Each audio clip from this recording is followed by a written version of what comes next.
Sabi ng mga magulang ko, bata pa lang daw ako, medyo mahina na daw talaga yung baga ko. Kaya nga nung bata ako noon, 'pag may mga sinasalihan ako mga competitive sports, tinatanong ko lagi sa sarili ko kung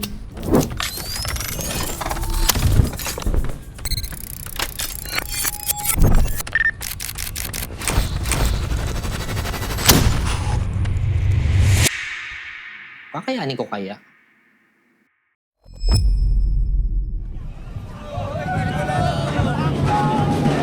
Let's go, runners!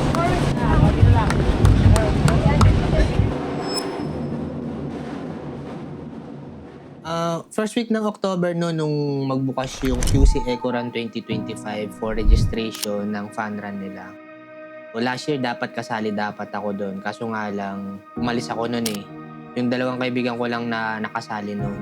Tsaka hindi pa rin ako ready nung that time, 2024. Tumatakbo na rin ako noon pero casual lang din talaga ang takbuhan ko.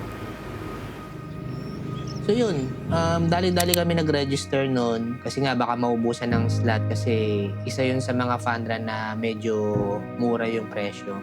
So, nakapag-register kami. Yung niregister namin is 10 kilometer.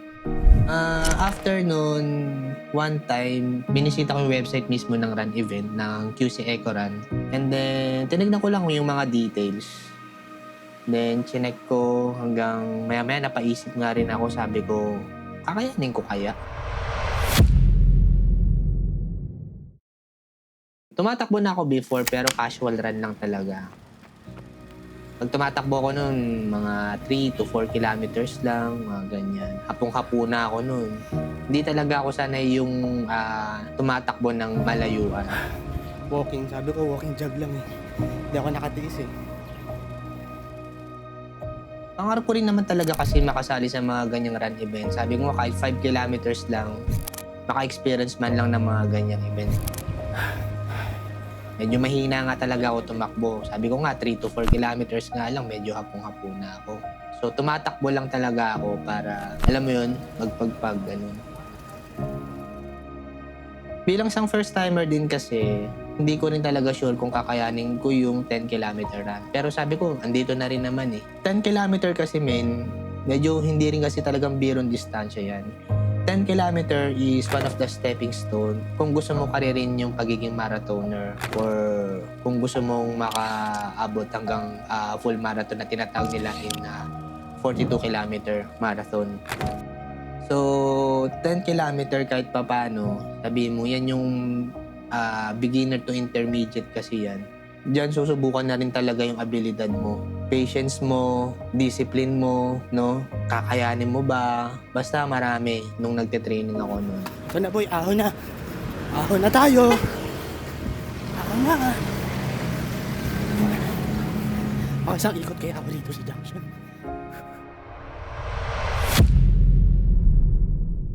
Bakit ako tumatakbo? Sabi ko nga noon, tumatakbo na ako noon before. But then, the reason why na bakit ako tumatakbo, number one is for my mentality. Pag tumatakbo kasi ako, kahit maiksi lang, kahit mga 3 to 4 kilometers lang, after kasi ng run ko, kahit papano, medyo nakakapag-isip na ako ng maayos.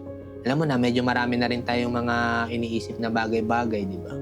Sa ganung paraan, nagiging clear yung isip ko, nakakapag-isip ako ng maayos. Natatanggal yung anxiety ko, madalas na rin ako dapuan ng anxiety. So, pag ginagawa ko yan, namamanage ko ng maayos yung mga ganyang pinagdaraanan ko. Pangalawa, medyo may nararamdaman na rin ako at medyo nagkakaedad na rin. So, hindi ko rin talaga kasi ugali na mag-inom ng gamot or kahit anong maintenance pa. So, sa ganitong paraan, yung pagtatakbo ko, bukod sa maraming benefits na nakukuha, ito na yung parang pinaka-maintenance ko o gamot ko sa mga nararamdaman ko. Pangatlo, yun, change lifestyle, no? So, medyo graduate na tayo sa mga habits natin noon na medyo inaabuso natin yung katawan natin. So, kahit pa paano, ayusin natin yung lifestyle natin para kahit pa paano, di ba, tumagal-tagal yung buhay natin, no? So, ayun. Yun yung reason ko. So yun, after nun, after the day ng registration namin, doon ako nagsagawa ng sarili kong self-training para sa sarili ko. Sabi ko nga, 10 kilometer is hindi rin talaga siya biro.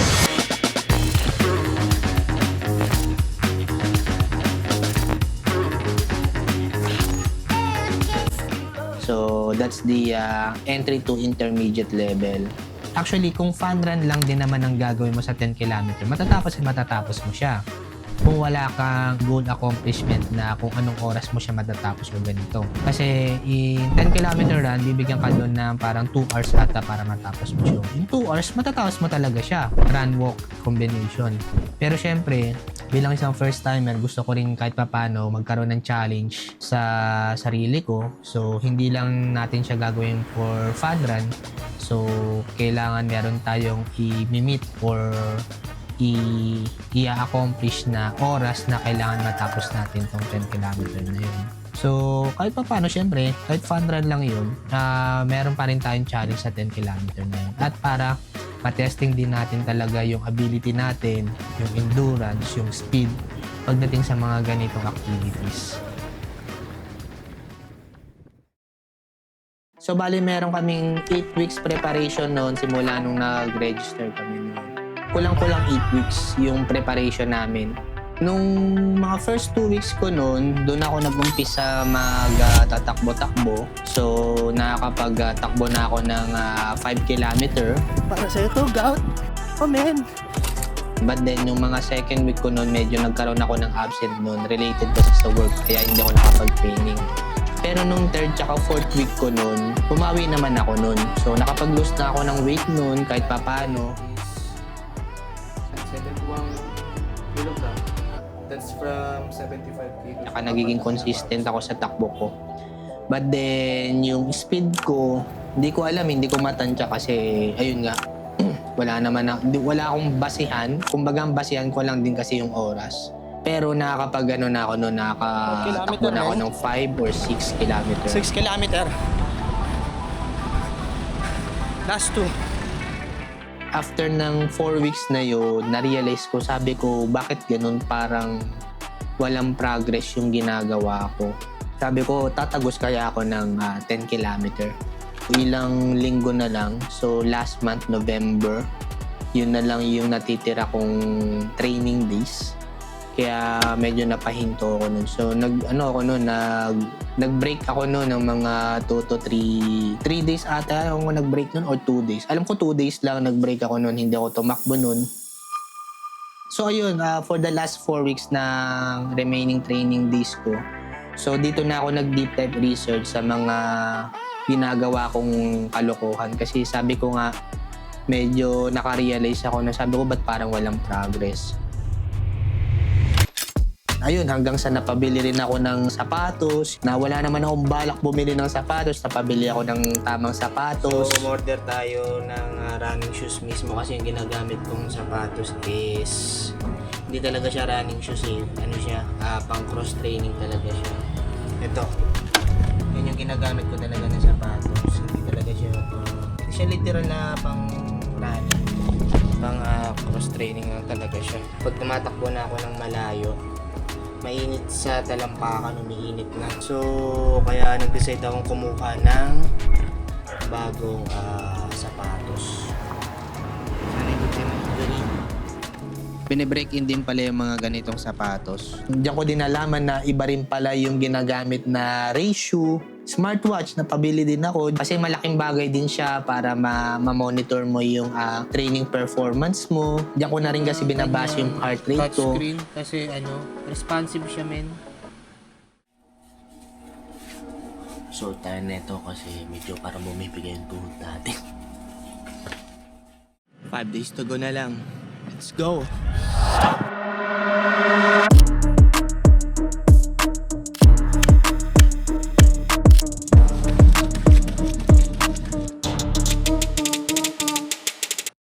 So yun, dito sa last 4 weeks ng training ko, kahit papano, dito na nag-iba yung pacing ko.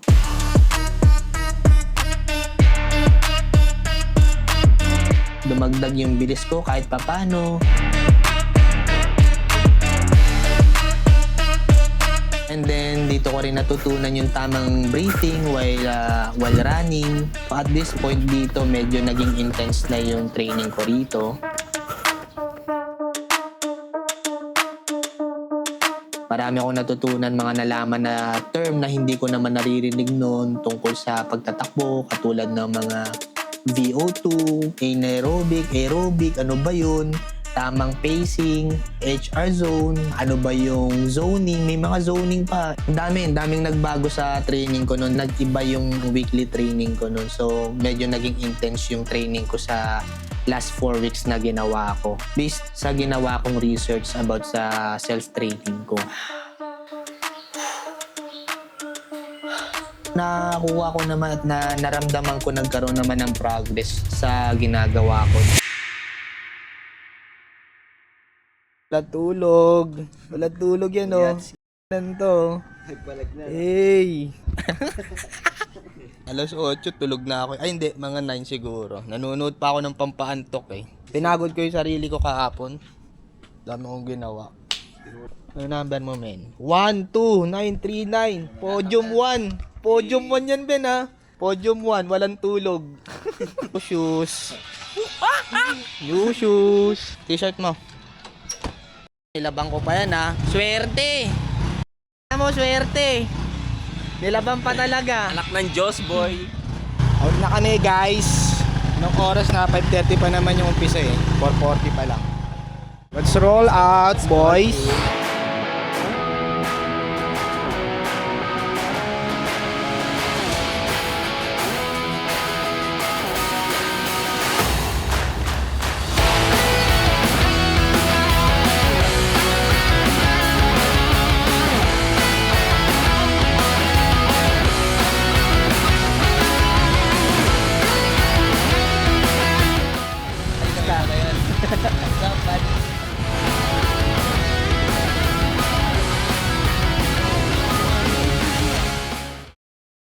So ito na nga yung run event mismo, yung race day mismo.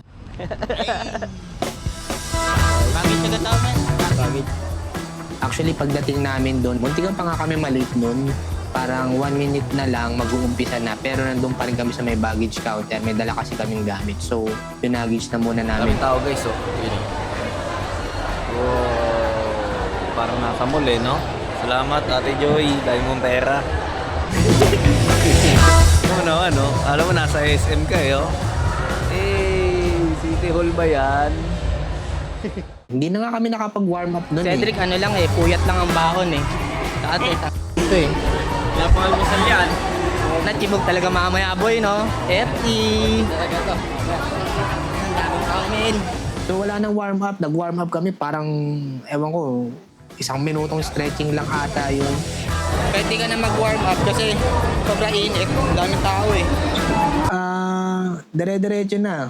Wala nang warm up. 5:40 na. 5:40 na. Just na 5:30 pa naman yung umpisa, eh.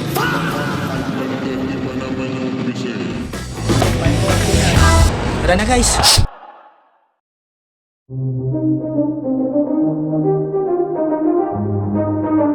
Alaman ano, walang warm up eh. Let's go!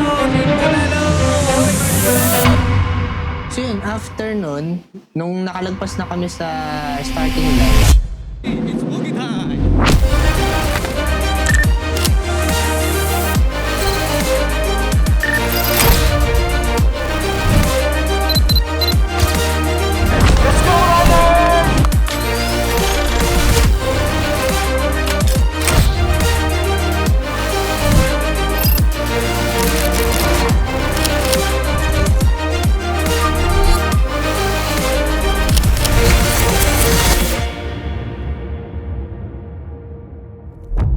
so sa takbo na to, hindi ko pa kaya mag-sub 1 dito kasi I'm a beginner pa rin naman. Ang goal natin dito is matapos natin yung 10 kilometer at least in 1 hour and 15 minutes nang walang injury. So, para kahit pa paano may challenge, di ba? Para ma-testing din at mapakinabangan mo lahat ng mga training ko. Hindi lang siya for fun. Makalagpas na tayo sa linya. Hindi tayo makatake boy. Hindi ka pa rin talaga makatakbo ng maayos pero pinilit na lang din namin. Naghanap kami ng way na medyo maluwag-luwag. So medyo lumabas kami sa linya ng mismong tinatakbuhan. Medyo lumuluwag na rito. So after nung nakatagos na kami ng circle, patagusan ng Quezon Ave, medyo nakatakbo na kami ng matiwasay nun. Hindi na consistent yung pagdidikit-dikit namin, medyo nagkahiwa-hiwalay na kami. Sisingit-singit na lang tayo dyan, boy.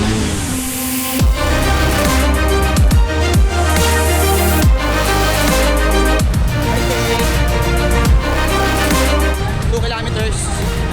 Di ba, naglalakad na lang. Pero natin ito, pinag-practice na natin ito. Let's go! 8 kilometers pa, men.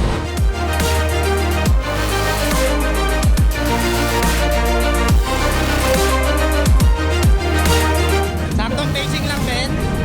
Sakto lang. Kahit maraming tao. Ayoy, huwag ka na maglakad, ayoy.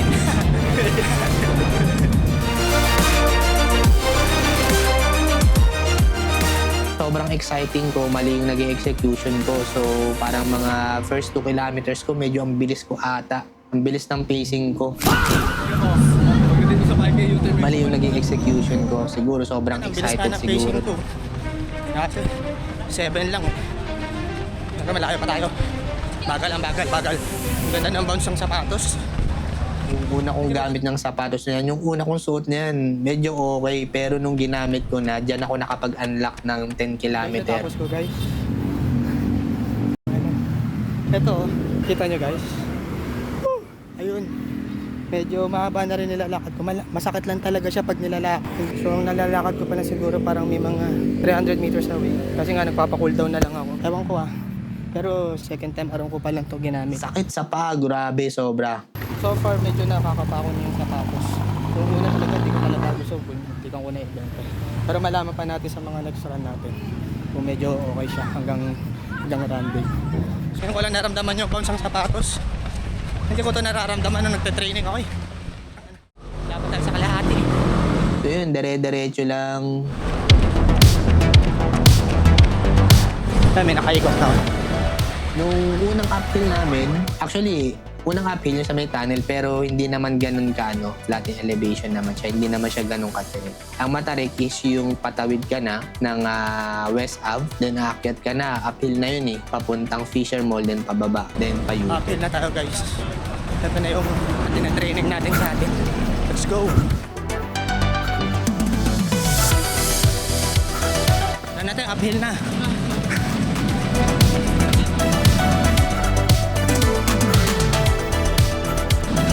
Let's go, buddy! Taas at amen! Uphill na tayo guys, uphill! After nung nasa taas na ako, nasa Fisher Mall na ako, medyo nakaramdam na ako ng konting energy low. Dapat tayo sa kalahati. Medyo bumagal ako nun, nawala na yung mga iba kong kasama. Tapos ayan, hindi ko masyado na-manage yung pacing ko. Gawa ng excitement, madaming tao, hindi mo alam paano ka iilag. Minsan nag-hop ka na rin dun sa may gutter para lang makaiwas sa tao.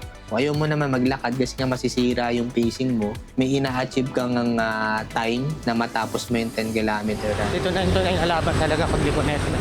Nung pagka-U-turn namin, dyan na nag-umpisa yung mismong challenge. Dyan na mismo nag-umpisa yung laban. Ito na mag-umpisa ang tunay na laban, men.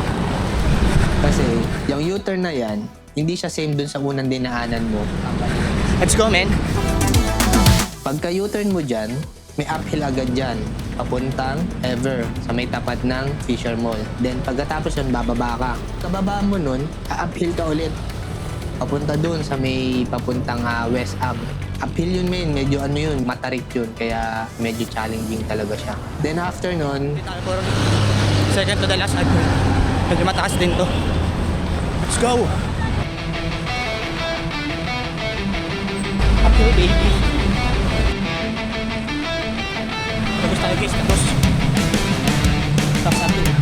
Pero may pagkababa mo nun, hindi pala siya flat road. May elevation pala siya hanggang dun sa may papasok ng underpass. May elevation yun min So, 3 uphill na yung nadaanan mo. Actually, 4. last trip.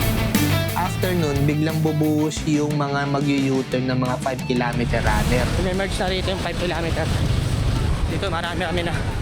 Buhos yun. Kaya pagdating doon, pagpasok sa may tunnel, bottleneck yan, men. Medyo bottleneck na rito. Sobrang daming tao. Magkakasama na yung 5km tsaka yung 10km. Dito na ako hinapo. Kasi dito umiilag na ako. Nagkaroon na ng obstacle dito. Umiilag-ilag na ako dyan. Nag-hop na ako sa gutter para lang maiwasan ko. Hindi mo rin kasi maiwasan kasi yung iba, habang papalapit na kasi yung iba kasi naglalakad na lang. Konti na lang, konti na lang. Yung pagpasok na sa tunnel niya, alam ko last 2 kilometers na lang ata yan kung hindi ako nagkakamali. After ko makalagpas sa maraming tao, diyan na ako sinubukan. Medyo diyan na nag-aaway yung mentalidad ko tsaka yung katawan ko. Parang pinapahinto na ako, bumubulong, listen to your body. Ano man mangyari, hindi ako ihinto. Pero pinipilit ka, parang may umahatak sa'yo pababa, men. Ganun yung nangyayari. Kasi doon ako nakaramdam ng pagod talaga yung last 1.5 kilometer ko.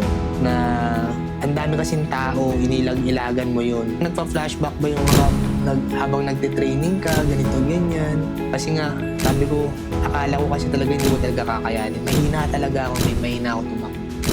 So yun, for the last 500 meters, bago ko maabot yung finish line, doon ko na binuhos yung lakas ko na kung ano pa yung natitira. Parang meron na akong tapa-oo dun sa mata ko. Wala nang lingon-lingon, men. Kailangan matapos ko to. Nahabol ko yung oras eh. Nakatingin lang ako sa finish line.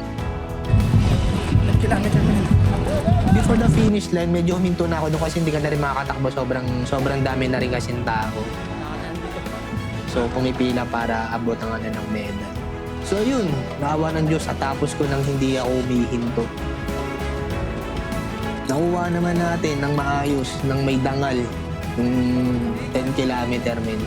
Hindi ko siya nakuha na for fun run lang. Kinuha ko talaga siya base dun sa kung ano yung training ko. So yun, awa ng Diyos, natapos natin. Ayan, medal tayo, men. Nagbunga naman yung 7 to 8 weeks na training natin para sa 10 kilometer natin. And hindi natin expect na talagang nakakatakbo na tayo ng 10 kilometer.